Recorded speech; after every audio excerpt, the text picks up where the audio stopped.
Tuloy ko yung troubleshooting ko dito sa Benguet. Nagda-down yung site. Nagpalit na kami ng outdoor unit, ng indoor unit. And ito, maglalatag kami ng bagong IF para ma-distinguish yung tulo tay. Yan.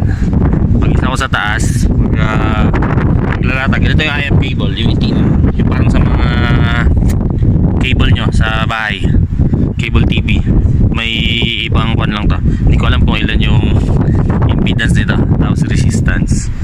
Yan, nililayout ko siya mula dito hanggang dun sa may tower ladder hanggang pababa. Naiabang ko na yung tali ko. Saan ba yung tali ko? Yan, tali ko at yung yan, overhead ko para mas madaling abot-abot.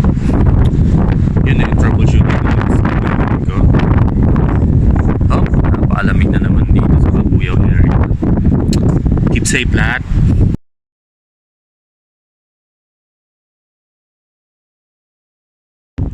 Ito ay tsura ng isang flexible waveguide. Yan. Ay, kaso madilim. Yan. Hindi ko alam. Parang brush siya. Made of brass. Tapos rubber type. Para flexi. Yan. Sinasaran to ng Allen key. Yan. Medyo mahirap baklasin.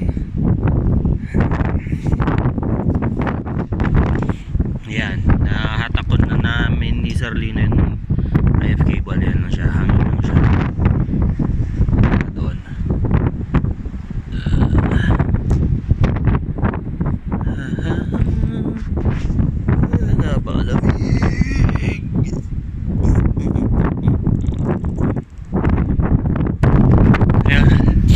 Nag-okay na siya ulit for observation muna. Siguro mga 4 hours na observation to. Tapos baba na rin kasi nakakangawit na. Ayan o, naglalaro pa rin ang ulap. And I'm out.